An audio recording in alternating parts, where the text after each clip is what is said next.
सम्पूर्ण नमस्कार। आज हामी कक्षा 9 को सामाजिक किताब पढ्छौं।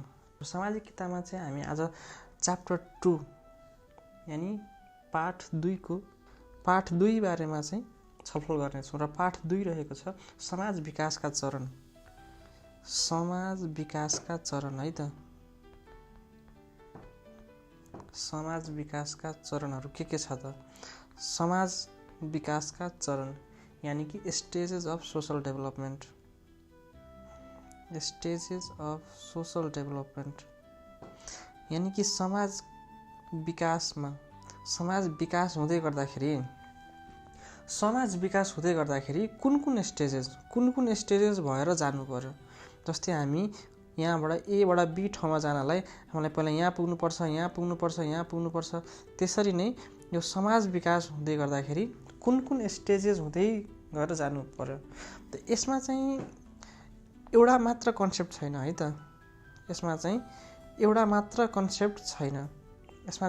विभिन्न फरक कन्सेप्टहरू रहेका छन् कि ओरिजिन अफ ह्युमन सोसाइटी कसरी भयो भनेर, मानव समाजको विकास कसरी भयो भनेर चाहिँ अब जस्तै हामी यहाँनिर दुईवटा लिन सक्छौँ। एकछिनको लागि हामी दुईवटा कन्सेप्ट अवधारणा लिन सक्छौँ। एउटा चाहिँ स्पिरिचुअल, SPIRITUAL, स्पिरिचुअल यानी कि आध्यात्मिक है त। आध्यात्मिक कन्सेप्टले एउटा कुरो भन्छ र अर्को चाहिँ मेटेरियलिस्टिक यानी कि भौतिकवाद। मेटेरियलिस्टिक METERIALISTIC यो भनेको चाहिँ भौतिकवाद भयो है त। भौतिकवादले के भन्छ? यो चाहिँ हामी अहिले के कुरो गरिरहेका छौँ कि कुन कन्सेप्टको कि ह्युमन सोसाइटी, मानव समाज कसरी विकास भयो त, ओरिजिन अफ ह्युमन सोसाइटी कसरी भयो भन्ने कुरो। ह्युमन सोसाइटी, मानव समाजको विकास कसरी भयो, यसमा चाहिँ दुईवटा धारणा कन्सेप्ट रहेको छ। एउटा स्पिरिचुअल, अर्को चाहिँ मेटेरियलिस्टिक है त। अब स्पिरिचुअलले के भन्छ भनेपछि स्पिरिचुअलले भन्छ कि मानव समाजको विकास चाहिँ धार्मिकमा यो चाहिँ रिलिजियस छ कि यो on the basis of religious belief, on the basis of religious बिलिफमा आधारित भएर यानी कि धार्मिक विश्वासमा है त, धार्मिक विश्वासमा रहेर विकास भएको यसले मान्छ। केमा? धार्मिक आस्थामा। अब अनि अर्को चाहिँ हाम्रो मेटेरियलिस्टिक के भन्छ भनेपछि on the basis of profession adapted by the people. भनेको मतलब चाहिँ उनीहरूले के पेसा अपनाएको छ त्यही अनुसार चाहिँ समाजको विकास हुँदै गयो भनेर भनेको छ। एउटा कन्सेप्ट यो छ हामीनिर है त, एउटा स्पिरिचुअल, अर्को चाहिँ मेटेरियलिस्टिक। अब हामी यसमा अझै के छ भनेपछि कि यति मात्र छैन कि यसको कन्सेप्ट। अब एउटा चाहिँ अझै दुईवटा कन्सेप्ट छ होइन। एउटा चाहिँ इस्टर्न फिलोसफीले के भनेको छ भनेपछि एउटा इस्टर्न भएको, अर्को वेस्टर्न यानी कि पश्चिम दार्शनिक। वेस्टर्न फिलोसोफर एन्ड ट्रेडिसन दुईवटा छ कि विचारधाराहरू। जस्तै कि पूर्वको सोसाइटी एउटा छ वेस्टर्नको, जस्तै कि हामी भन्छौँ नि सानो कपडा लाग्छ नि, यो वेस्टर्न कल्चरको भयो। यो बर्थडेहरू, यो एनिभर्सरीहरू वेस्टर्न कल्चरको परम्परा हो, ट्रेडिसन हो भन्छौँ नि हामी। हो त त्यस्तै दुईवटा मत रहेको छ कि समाजको विकास, मानव समाजको विकास हुँदै गर्दाखेरि दुईवटा कन्सेप्ट भयो अझै जान सक्छौँ हामी। अब इस्टर्न फिलोसोफरले के भन्छ भनेपछि कि सोसाइटी चाहिँ यो इस्टर्न भनेको हामी इस्टर्नतिरै पढ्छौँ कि वर्ण सिस्टममा थियो अरे है त। वैदिक पिरियडदेखि नै चाहिँ यो वर्ण सिस्टममा छ। वर्ण भनेको क्लास है त, सोसल क्लासहरू हुन्छ नि, हो त्यस्तै कि सोसल क्लास थियो तर चाहिँ कास्ट सिस्टम थिएन। कास्ट थिएन है त, तर चाहिँ सोसल क्लास चाहिँ थियो। अब यिनीहरूलाई चाहिँ सोसल क्लासमा चाहिँ चारवटामा डिभाइड गरेको थियो बेस्ड अन कर्मको आधारमा, उनीहरूको कामको आधारमा चाहिँ यिनीहरूलाई जम्मा 4 किसिममा डिभिजन गरेको थियो सोसाइटीले है त। 4 किसिममा। कति किसिममा? 4 किसिममा। अब त्यसै गरी यता चाहिँ वेस्टर्न फिलोसोफरले चाहिँ के को आधारमा रिसोर्स र क्यापिटल यानि कि स्रोत र साधनको आधारमा चाहिँ स्रोत र साधनको आधारमा चाहिँ आफ्नो विभिन्न विचार दिएका थिए। अब वेस्टर्न फिलोसोफरहरूतिर चाहिँ वेस्टर्नतिर चाहिँ धेरै फिलोसोफरहरूको नि जन्म भयो है त। अब फिलोसोफरहरू जस्तै कि अगस्ट कोम्ट भन्छ होइन प्रोनाउन्सिएसन, उनलाई चाहिँ फादर अफ सोसल साइन्स नि भन्ने गर्छ, फादर अफ सोसल साइन्स। अब उनले के गरे यति मात्र होइन, कार्ल मार्क्स भयो, त्यसै गरी चाहिँ अगस्ट कम्टे भयो, त्यसै गरी कार्ल मार्क्स भयो होइन, कार्ल मार्क्स भयो, हेनरी भयो, टेलर भयो, यिनीहरूले आफ्नो तरिकाबाट चाहिँ समाजको विकास कसरी भयो भन्ने कुरो चाहिँ डिभाइड गरेको पाइन्छ। अहिलेसम्म हामीले के हेरिसक्यौँ कि मानव समाजको चाहिँ विकास हुनमा चाहिँ दुईवटा अवधारणा रहेको छ, एउटा चाहिँ स्पिरिचुअल, अर्को चाहिँ मेटेरियलिस्टिक। स्पिरिचुअलले चाहिँ धार्मिक विश्वासबाट आएको समाज भन्छ, यसले चाहिँ पेसा अपनाएको, अब कुन पेसा कसले अपनाएको छ त्यसरी चाहिँ पेसागत हिसाबले चाहिँ समाजको डेभलप हुँदै गयो मानव समाजको। अब त्यसै गरी अझै दुईवटा विचार छ, एउटा इस्टर्न फिलोसफी, अर्को चाहिँ वेस्टर्न फिलोसफी। इस्टर्न फिलोसफीले चाहिँ वैदिक पिरियडबाट है त, वैदिक पिरियडदेखि नै चाहिँ, अब वैदिक पिरियड भनेर थाहा छ, वैदिक पिरियड भनेको 1500 देखि 500 BCE बिचको चाहिँ त्यो टाइम पिरियडलाई चाहिँ वैदिक पिरियड भन्छ, जसमा चाहिँ विभिन्न किसिमको वेदहरू होइन, जस्तै कि सामवेद अजुर्वेदहरू छ नि, त्योहरू यही पिरियडमा चाहिँ डेभलप भएको हो। अनि त्यसै गरी यसमा चाहिँ कास्ट सिस्टमहरू केहरू छ होइन। अनि यतापट्टि चाहिँ वेस्टर्न फिलोसफीमा चाहिँ विभिन्न दार्शनिकहरू फिलोसोफरहरू चाहिँ को जन्म भयो, जस्तै August Comte, Karl Marx, Henry Taylor, यिनीहरूले चाहिँ आफ्नो विचार राखे यसमा कि समाज कसरी विकास हुँदै गयो भन्ने कुरा। अब जस्तै कि अब अगस्ट कम्टेलाई हेरौँ, AUGUST, अगस्ट कोम्ट, COMT, यिनले चाहिँ समाजलाई चाहिँ 3 किसिममा वर्गीकरण गरे है त। तीनवटा स्टेजमा चाहिँ विभाजन गरे। एउटा चाहिँ थियोलोजिकल, अब थियो शब्द आउने बित्तिकै के हुन्छ, धर्म रिलेटेड, थियोलोजिकल स्टेज। अर्को चाहिँ मेटाफिजिकल स्टेज,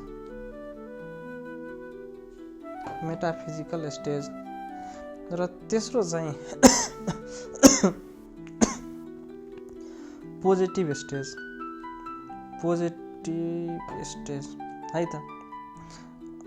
र अगस्ट कम्टे अलरेडी भनिसकेँ, August Comte is also known as the father of social science. त्यसपछि कार्ल मार्क्सले नै इन्भिजन गर्यो सोसाइटीलाई, कार्ल मार्क्सले है त, कार्ल मार्क्स। यिनीहरू चाहिँ ठुलो फिलोसोफर थिए कि त्यति बेलाका है त। अब कार्ल मार्क्सले चाहिँ सोसाइटीलाई जम्मा 6 किसिममा डिभिजन गरे। कति किसिममा? 6 किसिममा, 1 2 है त, 3 4, त्यसै गरी अझै जम्मा के छ र 5 र अन्तिम 6 है त। अब फर्स्टमा चाहिँ कार्ल मार्क्सले चाहिँ प्रिमिटिभ कम्युनिस्ट सोसाइटी, फर्स्टमा चाहिँ प्रिमिटिभ है त, PRIMITIV, प्रिमिटिभ कम्युनिस्ट सोसाइटी। यसलाई चाहिँ नेपालीमा के भन्छ? आदिम साम्यवाद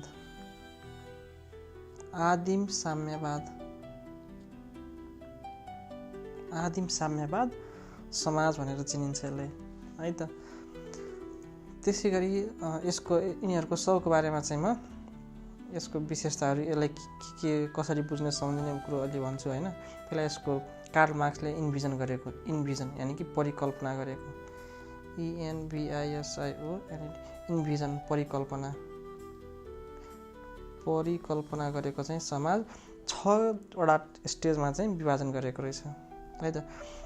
सबभन्दा पहिला प्रिमिटिभ कम्युनिस्ट सोसाइटी, त्यसै दुईटामा सेकेन्डमा चाहिँ स्लेभ यानि कि दास, स्लेभ सोसाइटी, दास समाज भन्छ यसलाई। दास प्रथाहरूको विकास यतिखेरै भयो, विकास त के भनौँ होइन, त्यतिखेरै एराइज भयो होइन, उत्पत्ति भयो। अब त्यसै गरी चाहिँ फ्युडल सोसाइटी, यसलाई चाहिँ सामान्ती समाज भन्छ, सामान्ती है त। त्यसै गरी 4 नम्बरमा चाहिँ क्यापिटलिजम, क्यापिटलिस्ट सोसाइटी आयो। त्यसै गरी 5 नम्बर चाहिँ सोसियलिस्ट, SOCIALIST, सोसियलिस्ट। क्यापिटलिस्टलाई पुँजीवादी भन्छ है त, पुँजीवादी समाजको विकास भयो।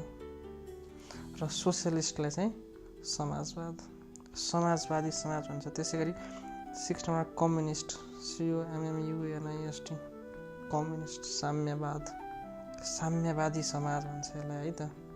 अब यिनीहरूको आफ्नै विशेषता छ। सबभन्दा सुरुमा चाहिँ प्रिमिटिभ कम्युनिस्ट सोसाइटी, आदिम साम्यवाद। यसमा चाहिँ प्रिमिटिभ कम्युनिस्ट सोसाइटीमा चाहिँ यसमा लेख्नु पऱ्यो भने चाहिँ हामी के लेख्छौँ भनेपछि कि इन्डिभिजुअल प्रोपर्टीको हाबी थिएन त्यतिखेर, इन्डिभिजुअल व्यक्तिगत सम्पत्ति है त, व्यक्तिगत सम्पत्तिको हाबी थिएन। उनीहरूलाई थाहै थिएन कि चाहिँ हामी धनी हुनुपर्छ भन्ने कुरो कन्सेप्टै थाहा थिएन। पूर्ण रूपमा इक्वालिटी थियो क्या, पूर्ण रूपमा इक्वालिटी थियो। अब जे गर्ने त्यो सबले गर्ने, जे खाने सबले खाने है त। भनेको मतलब चाहिँ उनीहरूले खाना नि त्यही अब जङ्गलको होइन फ्रुट्सहरू खाने है त, जराहरू खाने होइन, रुट्सहरू खाने, त्यतिखेरको समाज हो क्या यो प्रिमिटिभ कम्युनिस्ट सोसाइटी, आदिम साम्यवाद। अब बिस्तारै चाहिँ विकास हुँदै गयो। अब बिस्तारै चाहिँ उनीहरूको चाहिँ कन्सेप्ट चाहिँ अलिकति ब्रोड हुँदै गयो कि अब व्यक्तिगत सम्पत्ति नि राख्नुपर्छ भन्ने कुरो। अब व्यक्तिगत सम्पत्ति राख्न थालेपछि समाज चाहिँ 2 वटामा डिभिजन भयो है त। समाज के भयो, एउटा रिच भयो, एउटा पुवर भयो। अब रिचहरूले धनीहरूले चाहिँ गरिबलाई चाहिँ अब हेप्न थाल्यो है त, हेप्न थाल्यो। त्यति मात्र होइन, उनीहरूले दास बनाउन थाल्यो के, दास बनाउन थाल्यो। धनीहरूले चाहिँ गरिबहरूलाई आफ्नो अधीनमा राख्न थाल्यो, आफ्नो क्याप्चर गर्न थाल्यो कि उनीहरूले आफ्नो अधीनमा राख्न थाल्यो। र त्यहीँनिर चाहिँ के को विकास भयो, स्लेभ सिस्टमको, दास प्रथाको है त, दास समाज भन्यो त्यो है, त्यो स्लेभ सोसाइटीको निर्माण भयो।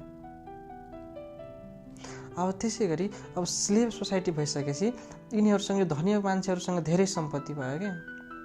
धनी मान्छेहरूसँग धेरै जमिनहरू कलेक्ट गर्ने, गरिब मान्छेहरूलाई चुस्ने, शोषित गर्ने होइन। अनि त्यसपछि चाहिँ यो बिस्तारै फ्युडल सिस्टममा है त। अब फ्युडल सिस्टममा के हुन्छ भनेपछि अब यसमा बुझौँ अलिकति विस्तृतमा होइन। दास समाजमा चाहिँ धनीले गरिबलाई शोषण गर्न थाल्यो क्या, एक्सप्लोइट गर्न थाल्यो। त्यसको परिणाम चाहिँ के भयो, त्यही धनी मान्छेले गरिब मान्छेलाई शोषण गर्न थाल्यो र दास प्रथा चाहिँ त्यहाँनिर जन्म लियो। अब दासहरू चाहिँ अब सोसाइटीमा के भयो भनेपछि सोसाइटीमा 2 वटा वर्ग मात्र रहे। सोसाइटीमा 2 वटा वर्ग कुन त एउटा चाहिँ धनीहरू है त, एउटा चाहिँ धनीहरू। अब धनीलाई के भन्छ हामीले, जमिनदार। त्यसै गरी जमिनदार ल्यान्डलर्डहरू होइन, भूमिपतिहरू यानि कि ल्यान्डलर्ड र अर्को ल्यान्ड ओनर। एउटा यो भयो धनी मान्छे है त, एउटा यो भयो। र अर्को कुन भयो, अर्को पुवरहरू, गरिबहरू, जुन चाहिँ के थिए, दास थिए, यानि कि कृषि मजदुरी गर्थे। के गर्थे, कृषि मजदुरी दिहाडी गर्थे कि लेबरहरू थिए यिनीहरू। अब ल्यान्डलर्ड, अब कृषि भनेको मतलब 2 वटा भयो, एउटा ल्यान्डलर्डहरू भयो नि, अर्को चाहिँ मजदुर गर्ने मान्छेहरू। त्यसै गरी अब समाज त चेन्जेस कन्स्ट्यान्ट, समाज त विकास गर्दै जान्छ होइन, बिस्तारै आफ्नो गतिमा हिँडिरहेछ। त्यसपछि चाहिँ क्यापिटलिस्ट सोसाइटीको, पुँजीवादी समाजको चाहिँ विकास भयो। अब पुँजीवादी कसरी आयो भन्ने कुरो बुझ्नुपर्छ है त। अब पुँजीवादी आउनलाई, पुँजीवादी भनेको मतलब कि रिसोर्सहरू, मिन्स अफ प्रोडक्सन है त, मिन्स अफ प्रोडक्सनहरू चाहिँ अब ओनरले, पुँजीवादी समाजमा, पुँजीपति समाजमा चाहिँ इकोनोमी बेस चाहिँ समाज हुन थाल्यो, त्यहाँनिर प्रफिट लस हुन थाल्यो, प्रफिट घाटा नाफाहरू हेर्न थाल्यो कि मान्छेले। उत्पादनको साधनमा पुँजीपतिको पूर्ण रूपमा स्वामित्व रह्यो। अब जसले उत्पादन गर्छ नि, उत्पादन प्रोडक्सन जसले गर्छ हो, अब त्यही ओनरको चाहिँ त्यसमाथि चाहिँ हक चल्छ कि, उसकै स्वामित्व चल्छ है त। जसले उत्पादन गर्छ होइन, उत्पादन जसले गर्छ त्यसकै चाहिँ त्यहाँनिर चाहिँ त्यही ओनरको चाहिँ अनरसिप रहने भयो कि, त्यही ओनरको अनरसिप रहने भयो। यसमा चाहिँ क्यापिटलिस्ट सोसाइटी त्यही इकोनोमी बेस होइन, प्रफिट लस हेर्ने, आफ्नो अनरसिप रहने भयो। अब नेक्स्टमा चाहिँ हामी समाजवादीमा जाउँ। समाजवादी अब सोसलिस्टमा के भनेपछि कलेक्टिभ अनरसिप हुने भयो। कलेक्टिभ अनरसिप र कलेक्टिभ कन्जप्सन भयो। कलेक्टिभ कन्जप्सन भनेको मतलब सबैले सामूहिक रूपमा धान उब्जाउने र सामूहिक रूपमा नै खाने है त, नो भेदभाव केही थिएन यसमा। मिन्स अफ प्रोडक्सन, ल्यान्ड, क्यापिटलहरू चाहिँ सबले प्रड्युस गर्ने, प्रड्युस गुडहरू चाहिँ कलेक्टिभली कन्ज्युम गर्ने। यो सोसाइटीमा चाहिँ यस्तो सोसाइटीलाई चाहिँ सोसियलिस्ट सोसाइटी भन्छ। अब लास्टमा चाहिँ हाम्रो कम्युनिस्ट सोसाइटी छ। कम्युनिस्ट सोसाइटी यसमा चाहिँ पूर्ण रूपमा गभर्मेन्टको हातमा जान्छ है त, गभर्मेन्ट अथवा स्टेटको हातमा सब थोक।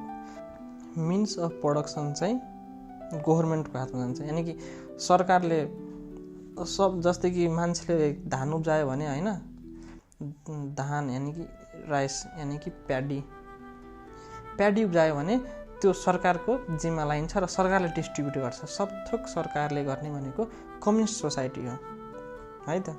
अब त्यसै गरी हामीले अगस्ट कमिटीको बारेमा हेऱ्यौँ होइन, अगस्ट कमिटीको बारेमा हेऱ्यौँ, अनि त्यसै गरी कार्ल मार्क्सको बारेमा हेऱ्यौँ र एक दुईवटा अझै फिलोसफरहरू छन् जस्तै कि इबी टाइलर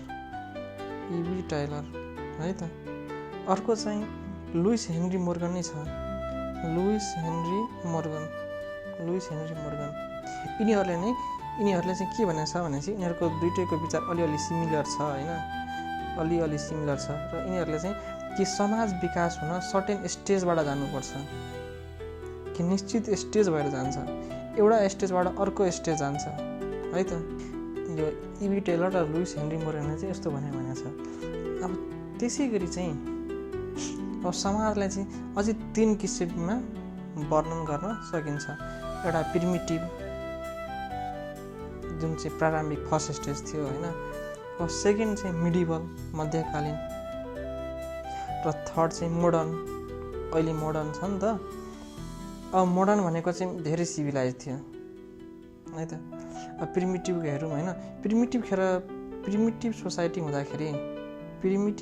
हुँदाखेरि चाहिँ मान्छेहरूले क्रुड किसिमको एकदम भद्दा किसिमको चाहिँ वेपन्स युज गर्थ्यन्, जुन चाहिँ स्टोनबाट बन्ने गरेको थिए, जुन चाहिँ स्टोनबाट है त। अब स्टोनको हतियार हेर्नु कस्तो हुन्छ भनेपछि एकदम स्याभेज सोसाइटी थियो क्या, स्याभेज सोसाइटी, जङ्गली सोसाइटी थियो है त, जङ्गली सोसाइटीहरू थिए। अनि उनीहरूले चाहिँ अब बिस्तारै चाहिँ अब इन्भेन्सनहरू गर्न सुरु गरे। के को त मेटलको आविष्कार भयो। अनि बल्ल उनीहरूले चाहिँ एग्रिकल्चरतिर बस्यो, किनभने हलो बनाउन नि के चाहियो, मेटल चाहियो। उनीहरूले जब हलोको जुन त्यो फार हुन्छ नि, त्यो जोत्ने, माटो उखेल्ने, त्यो विकास भएपछि उनीहरूले कति न ठुलो विकास भयो चाहिँ ठाने के उनीहरूले। अनि एग्रिकल्चर गर्न सुरु गरे। अब एग्रिकल्चर गर्नलाई के चाहियो, मानिसहरू सामूहिक रूपमा बस्नु पर्यो। उनीहरू सामूहिक रूपमा चाहिँ बस्न थाले। त्यसै गरी चाहिँ पर्मानेन्टली नै बस्न थाले कि एक ठाउँमा, पर्मानेन्टली नै बस्न थाले। अनि यसको परिणामस्वरूप के भयो भनेपछि स्ट्रङ ग्रुपले चाहिँ विक ग्रुपहरूलाई, कमजोर ग्रुपहरूलाई चाहिँ हेप्ने र दबाउन थाले। अनि बिस्तारै मानिसहरू चाहिँ त्यो चलिरहेछ अहिले होइन, कन्टिन्युसली यो प्रक्रियाहरू, प्रोसेसहरू भइरहेछ। बिस्तारै मान्छेमा चाहिँ कन्सियस चेतनाको आविष्कार भयो है त। चेतना उनीहरूमा आयो कि। अनि बिस्तारै मिडिभल हुँदै मोडर्नतिर चाहिँ मान्छेहरू सिभिलाइज हुँदै गए। र यो चाहिँ हाम्रो क्लास 9 को सामाजिक पुस्तकमा यिनीहरू नै दिएको छ है त, अब हामी सुरुबाट हेरौँ है त, कि हामीले आज के पढिसक्यौँ भनेपछि स्टेज अफ सोसल डेभलपमेन्टमा दुईवटा विचारधारा रहेको छ भनेको एउटै मत छैन, एउटा स्पिरिचुअल छ, अर्को मेटेरियलिस्टिक आध्यात्मिक र भौतिकवाद भन्ने छ। त्यसै गरी अझै दुईवटा विचार छ। इस्टर्न फिलोसफीहरूले एकातिर एउटा कुरा भनेको छ भनेपछि वेस्टर्न फिलोसफीहरूले चाहिँ अर्कोतिर अर्को कुरो भनेको छ। अब इस्टर्न फिलोसफीहरूले चाहिँ बढी धर्म रिलेटेड होइन आस्था रिलेटेडतिर कुरो गरेको छ भने चाहिँ यता वेस्टर्न फिलोसफरहरूले चाहिँ अलिअलि मेटेरियलिस्टिकतिर चाहिँ गएका छन् यिनीहरू। जस्तै कि उनीहरूको फिलोसफरहरू जस्तै कि एकदम विद्वानहरू अगस्ट कोम्टे, कार्ल मार्क्सहरूले समाजलाई विभिन्न किसिममा चाहिँ आफ्ना परिकल्पनाहरू गरेका छन् कि यस्तो यस्तो पहिला यस्तो भयो होला, यस्तो यस्तो भयो होला भनेपछि है त। त्यसै गरी अगस्ट कोम्टेको हामीले 3वटा हेरिहाल्यौँ। कार्ल मार्क्स पनि 6वटा समाजले 6वटामा चाहिँ 6वटा स्टेजमा चाहिँ परिकल्पना गरेको छ। प्रिमिटिभ कम्युनिस्ट सोसाइटी होइन, primitive communist society, slave society, feudal society, capitalist society होइन, सोसियलिस्ट सोसाइटी, कम्युनिस्ट सोसाइटी, यो सब चाहिँ कार्ल मार्क्सले परिकल्पना गरेको सोसाइटीहरू। यिनीहरूको आफ्नै विशेषताहरू छन्। अनि यसरी बिस्तारै ढुङ्गेबाट सुरु हुँदै होइन स्टोन एजबाट सुरु भएर चाहिँ हामी कहाँ स्टोन एज यानि कि प्रिमिटिभ हुँदै मिडिभल हुँदै चाहिँ हामी कहाँसम्म पुगिसक्यौँ, मोडर्न सोसाइटीसम्म पुगिसक्यौँ। यसरी चाहिँ हाम्रो समाजको विकास भएको छ है त। समाजको विकास, मानव समाजको विकास यसरी भएको छ। ल त च्याप्टर 2 यहीँनिर सक्छ है त। अरू चाहिँ च्याप्टर 3 हामी अर्को दिन गरौँ ल। आजको लागि चाहिँ यति राखौँ है त। हस्, सम्पूर्णमा नमस्कार, धन्यवाद, bye bye, see you in next lecture.